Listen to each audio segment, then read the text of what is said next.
Depois da batalha contra Muzan, a Era dos Caçadores de Oni chegou ao fim, mas o destino dos nossos heróis foi muito além do que vimos no confronto final. Prepare-se para descobrir passo a passo o que aconteceu com cada personagem de Demon Slayer depois da vitória sobre o Rei dos Demônios. Depois da batalha final contra Muzan Kibutsuji, o maior inimigo que a humanidade já conheceu, o mundo finalmente pôde respirar em paz. A sombra dos demônios que assolou o Japão por séculos se dissipou.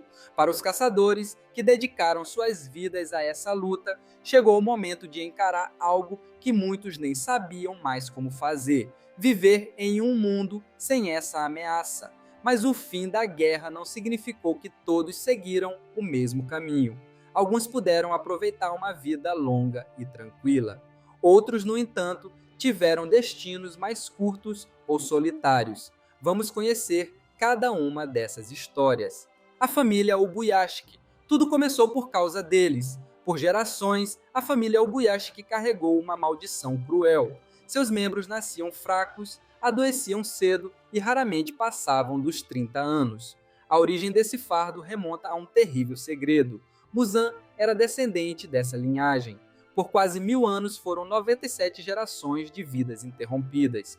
Quando Muzan foi derrotado, a maldição foi quebrada. Kiria Obuyashiki, filho de Kagaya, e suas irmãs convocaram uma última reunião com os Hashiras sobreviventes. Apenas Gyu e Sanemi puderam comparecer. Foi um momento histórico. A organização dos Caçadores de Demônios seria oficialmente dissolvida.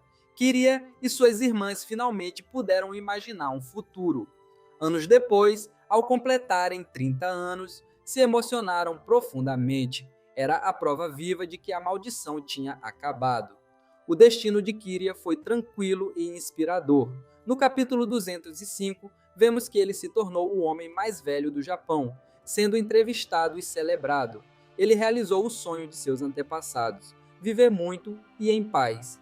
Quando o sol finalmente tocou Muzan, desintegrando-o para sempre, o campo de batalha estava coberto de silêncio, mas também de perdas. Muitos Hashira haviam caído, e os sobreviventes estavam exaustos física e emocionalmente. Tanjiro, no entanto, não estava livre.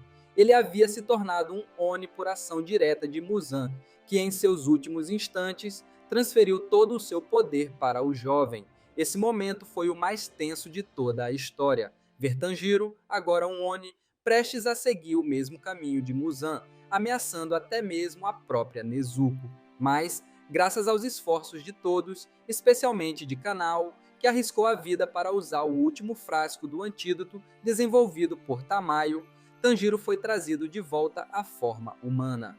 Tanjiro Kamado. Com Muzan derrotado, Tanjiro, Nezuko, Zenitsu e Inosuke visitaram os túmulos dos que se foram e depois retornaram para a antiga casa da família Kamado. O lugar estava limpo e cuidado graças aos moradores da região. Ali puderam finalmente descansar.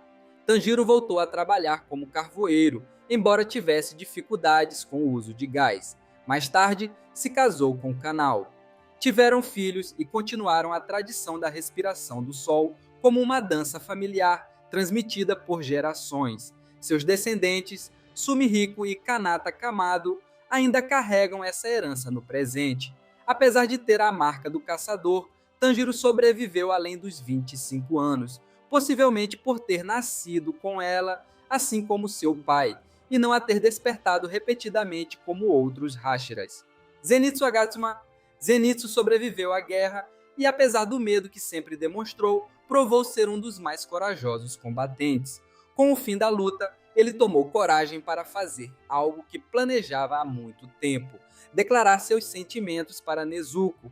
O tempo mostrou que seu amor foi correspondido e, em algum momento no futuro, Zenitsu e Nezuko se casaram, formando uma família. Tiveram filhos e descendentes como Touko e Yoshiteru. Zenitsu também se dedicou a escrever um registro completo da batalha final, baseado tanto nas suas memórias quanto nas histórias contadas por Tanjiro. Esse livro, chamado A Lenda de Zenitsu, se tornaria uma obra valiosa para as futuras gerações. Inosuke Hashibira. Inosuke, sempre selvagem e curioso, teve dificuldade em se adaptar à vida pacífica. Sem a necessidade de caçar onis, ele passou a explorar florestas e montanhas, estudando plantas e animais, algo que despertou nele um novo interesse pela natureza. Sua relação com Aoi Kanzaki, uma das ajudantes da mansão borboleta, também se desenvolveu. Ela o ensinou a cozinhar e cuidar melhor de si mesmo, embora Inosuke continuasse sendo o mesmo espírito livre de sempre. Gyu Tomioka. Após a dissolução da organização, Gyu visitou Tanjiro e Nezuko na mansão borboleta, onde se recuperavam da batalha. Essa visita foi diferente. Pela primeira vez, ele parecia mais leve. O peso do passado com Sabito já não o consumia. Ele podia sorrir.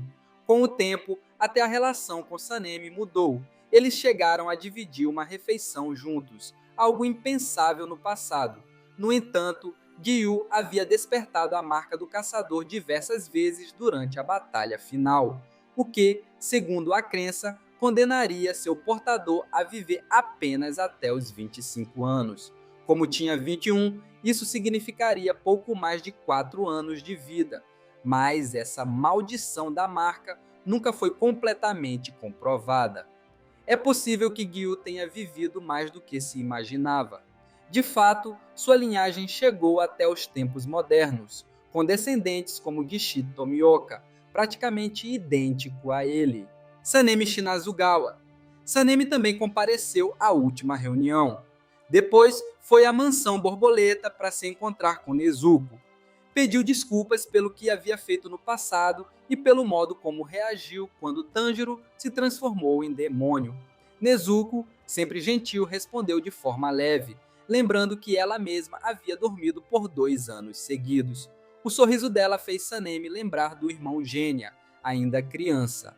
Após esse encontro, Sanemi decidiu se mudar para uma cidade movimentada, buscando um recomeço, assim como Gyu havia despertado a marca do caçador e talvez tenha tido pouco tempo de vida, mas antes disso, encontrou uma parceira e deixou descendentes, como Sanehiro Shinazugawa, que chegou a se reencontrar com a reencarnação de Genya. Eles não eram irmãos de sangue, mas se consideravam como tal.